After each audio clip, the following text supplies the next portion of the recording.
चिंचवड मधून निघालेली रॅली बोपदेव घाटामध्ये पोलिसांनी पुणे शहर पोलिसांनी अडवलेली आहेत। आपल्यासोबत गोपीचंद पडळकर साहेब आहेत। काय सांगाल आज या ठिकाणी रॅली पोलिसांनी बापदेव घाटामध्ये आमची रॅली अडवून ठेवलेली आहे। आमचं म्हणणं असं होतं की कोंडव्यातून अनेक कारवाया या हिंदू धर्माच्या विरोधामध्ये होत आहेत आणि कोंडव्याच्या संदर्भात लोकांच्या मनामध्ये दहशत निर्माण झालेली आहे आणि मग ती दहशत मोडीत काढण्याच्या दृष्टिकोनातून आम्हाला खाली जाऊ द्या असं आमचं पोलीस प्रशासनाला म्हणणं आहे।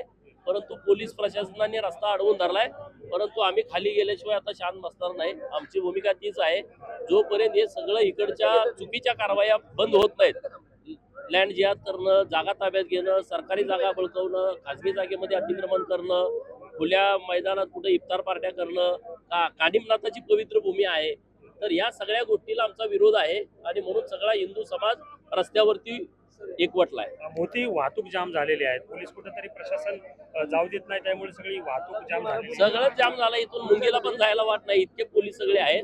परंतु आमचा वाद काही पोलीस प्रशासनाची नाही आहे, आमचा वाद या चुकीच्या प्रवृत्तीच्या विरोधातला आहे। धर्मांतरण करणं, लव जिहाद, वोट जिहाद, लँड जिहाद या सगळ्या बाबीच्या विरोधात आहे। तर आम्ही या सगळ्या गोष्टी पोलीस प्रशासनाच्या कानावरती घातलेल्या आहेत। आम्ही शांततेच्या मार्गाने हे आंदोलन करतोय आणि तशा पद्धतीने आम्ही पुढे जाणार। त्यांनी आश्वासन दिले की एफआयआर दाखल करणार, पोलिसांनी नाही, एफआयआर तर आली पाहिजे ना, एफआयआर आम्हाला बघायला मिळाली पाहिजे ना। दाखल करणार म्हणजे कसं, हे 4-5 दिवस झाले सगळे आमचे सहकारी मित्र जात आहेत, तेव्हा दाखल झाली नाही, आम्हाला एफआयआर कॉपी दाखवू का? काही गोष्टी आमच्या पोलिसांनी मान्य केलेल्या आहेत, पोलिसांचं मी अभिनंदन करतो। बापदेव घाटामध्ये सीसीटीव्ही पूर्ण बसवण्याचं त्यांनी मान्य केलेलं आहे। एक पोलीस चौकी तर बापदेव घाटामध्ये करायचं ठरलंय। 24 तास पेट्रोलिंग पोलिसांचं राहील। निर्जन जे ठिकाण आहेत, निर्जन जी वळणं आहेत, त्या वळणामध्ये सुद्धा पोलिसांचं पेट्रोलिंग सातत्यानं राहील आणि परत चुकीचं कुणी कृत्य इथं करणार नाही हे पोलिसांनी मान्य केलंय। सरकारी जागेमध्ये अतिक्रमण जिथं झालं असेल तिथं सरकारच्या ज्या महसुली खात्याच्या, वन विभागाच्या, संरक्षण खात्याच्या, कृषी विभागाच्या, ग्रामविकास खात्याच्या ज्या जमिनी आहेत किंवा गायरान असेल, गावठाण असेल, महाराष्ट्र शासनाचं, तिथं जर चुकीच्या पद्धतीनं अतिक्रमण केलं असेल, धार्मिक स्थळं निर्माण केली असतील, तर त्याच्या संदर्भातली बैठक माननीय आमदार भाजपाचे नेते माननीय संजय जगताप साहेब यांच्या प्रमुख उपस्थितीमध्ये आमच्या हिंदुत्ववादी संघटनेच्या कार्यकर्त्यांना घेऊन त्या खात्याच्या प्रमुखांना एक बैठक करायची माननीय ग्रामीण एसपी साहेबांनी मान्य केलेलं आहे।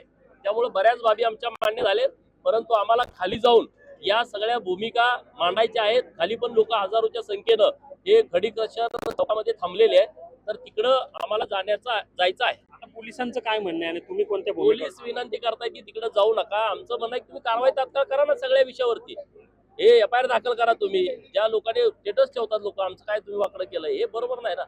आम्ही इथं छत्रपती शिवाजी महाराजांच्याच पुण्यभूमीमध्ये जर कोणी आम्हाला चॅलेंज करत असेल तर आम्ही कसं करणार? पोलिसच कुठेतरी पाठीशी घालते का या सगळ्यामध्ये? नाही, पोलिसांच्या वरती आमचा आक्षेप नाही, पण पोलिसांनी या बाबी अत्यंत सिरियस घेण्याची आवश्यकता आहे।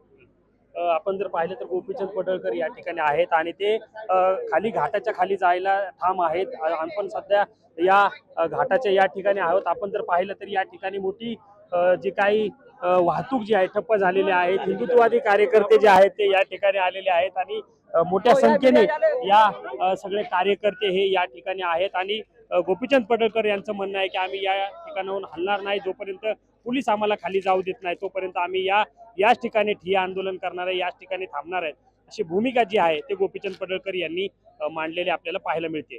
कॅमेरा पर्सन दीपक सोनसह सुमित सोनोने, न्यूज 18 मराठी, पुणे।